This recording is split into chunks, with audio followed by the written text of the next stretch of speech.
What's going on, guys? Welcome to another Doctor Who Classic review. Today I'm going to be reviewing the 4th Doctor Tom Baker story, Pyramids of Mars. This is another one of the classic stories of the classic series. It's also another one, like The Green Death, which I reviewed last week. It's one of those ones that I have a lot of nostalgia for personally. This and The Green Death are the two stories that I have the most remembrance of watching back in the day with my uncle. I said this on the Green Death video, I'm saying it again here, it's just kind of a coincidence that I'm reviewing these back to back. I mean, I did get them both pretty much at the same time, but yeah. Pyramids of Mars, it's an episode that I have fond memories of, and it is actually largely regarded as a classic story, definitely.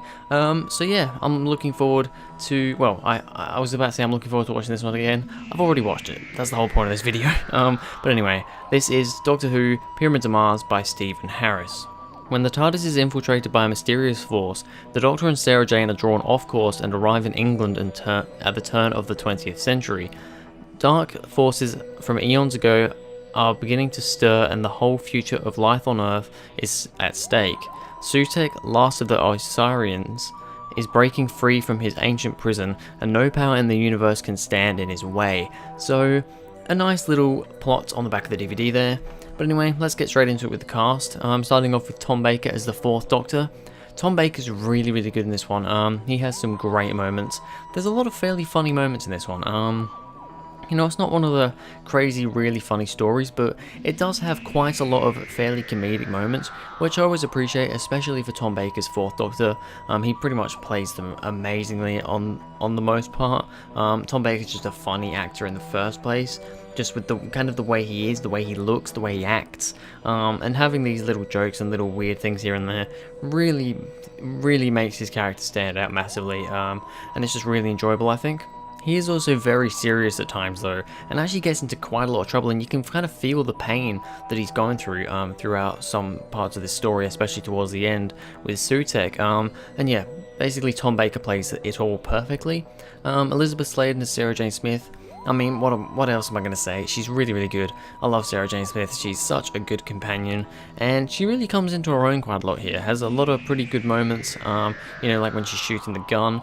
A lot of people have the issue that, how does she know how to shoot a gun, and why is she so accurate?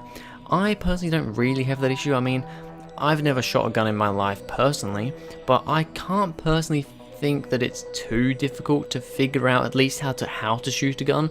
I think that's a fairly, you know, as long as you get the gist of it, I don't think that's a particularly difficult thing to learn.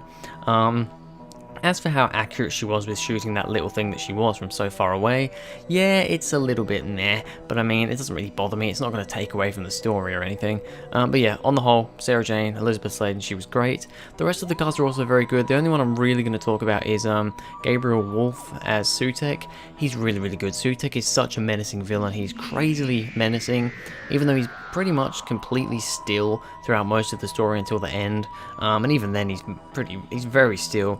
It's all in the voice, the effects they use, but just the way that he kind of booms out his voice. So menacing, so creepy, just really good. One of the best villains of Doctor Who in its entirety, especially as a one-time villain. Alright, so let's get into the good and the bad. Starting off with the good. Gets into an interesting and exciting story pretty quickly. One of my biggest issues with classic Doctor Who is that it can be quite slow to get going at a lot of times. This story though, I think gets into it quite quickly. You know, we have the whole thing at the beginning with the expedition to the pyramids in Egypt, and you know, we have all that stuff and what happens to what's his name? What's his last name? I can't think of his last name. Scarman, that's it. Scarman, Marcus, I think it is. The one that gets kind of killed and then, you know, weirdly possessed by Sutekh. I think it's really cool seeing how that happens, you know, what he's going through, and then the Doctor and Sarah, you know, in the TARDIS goes all crazy, and they land, and you know, I think it gets started very quickly. The first episode is pretty action-packed in a lot of ways, you know, with the gun fight, well, not really gunfight, but that guy trying to kill them all with the gun, and just a lot of exciting stuff happening. I think part 1 is really quite entertaining, although Sutekh isn't a part of it at all, really until part 3, I'd say. But yeah, just really good. And then throughout the whole story, I think the pacing is pretty decent. Episode 2, maybe, I think, slows down a little bit, but even then, it's a pretty decently paced story. I wasn't bored throughout this one. There was always something going on and I was always excited, so that's a good thing. Sutekh killing, is it Namid? I can't remember who the guy that in part 1 was trying to shoot everybody and kill them because he was kind of possessed or whatever he was doing. I think that was Namid, whoever he was anyway. Sutekh killing, well, not, yeah, Sutekh kills him? Maybe it isn't Sutekh. I can't remember who kills him. Somebody kills him, and it puts. I think it was basically Sutekh. However, Sutekh was paralyzed. Maybe I didn't pick up on that. I'm not 100% sure. But whoever killed him, you know how they kind of put his hands on his shoulders and I don't know, burnt him or froze him or whatever happened, like the steam coming off him. I think it was pretty horrific. And yeah, I mean, I always like that sort of stuff in Doctor Who, as long as it doesn't go too far. I'm pretty alright with it. Marcus is creepy and very well acted. I think the actor who played Marcus Scarman, who is Bernard Archard, I think I'm saying that correctly, really, really good actor, I think. I think he did such a good job of just being really creepy, and the fact that we did get to see him a little bit before he kind of got possessed or whatever happened to him. I believe he was dead, but he was kind of risen from the dead, like a mummy. I think that's kind of the whole thing they were going for there. But the fact that we did see him when he was normal, and then after he'd gone a bit weird, the makeup and everything, just the way they made him look, and just the way he stared into just nothing, and his voice and everything about him, I think just was really, really good. Big credit to the actor there. I think he did a great job, and also the script just for being good. I like the mummies and their design. I don't know if this is a slightly controversial opinion, but because I have heard people say that they're not really a big fan of the mummy robots.